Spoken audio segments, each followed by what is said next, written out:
Bruxelles est peut-être le lieu où se concluent les accords européens sur le climat, mais la capitale belge est l'une des villes les plus polluées du continent.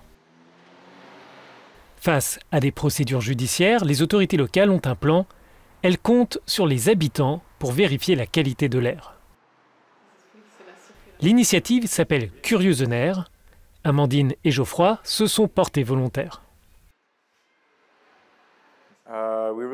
Cela nous intéresse car nous avons 4 enfants ici en ville et nous passons beaucoup de temps hors de notre appartement car nous avons un petit appartement à Bruxelles. Nous sommes souvent dehors et nous voulons vraiment améliorer la qualité de l'air de la ville pour nos enfants et pour nous-mêmes. Dès le mois de septembre, et avec l'aide de tous les membres de la famille, le couple va mesurer à partir du rebord de leur fenêtre la concentration en dioxyde d'azote. En tout, 3000 personnes participeront à cette campagne.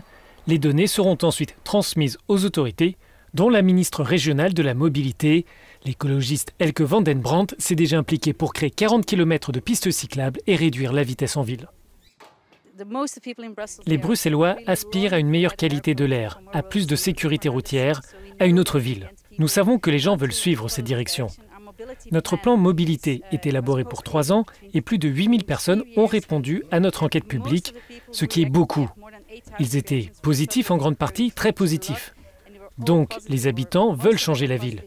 Bien sûr, pour y parvenir, cela va créer des frictions, mais nous devons expliquer que c'est mieux pour tout le monde. À l'échelle de l'Union européenne, ce combat est aussi porté par l'eurodéputé Rafi Lopez. Aux côtés de la ministre belge lors d'une émission sur la pollution à l'occasion de la Semaine verte européenne, le parlementaire espagnol a insisté sur la nécessité de réactualiser les règles en la matière. Nous avons commencé à légiférer sur la qualité de l'air dans les années 80. Nous avons été partiellement efficaces sur la qualité de l'air pour les Européens. C'est un bon point.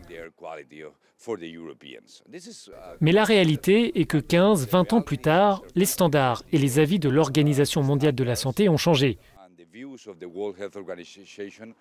Nous devons donc réviser et aligner les standards de la législation européenne avec les lignes directrices de l'OMS.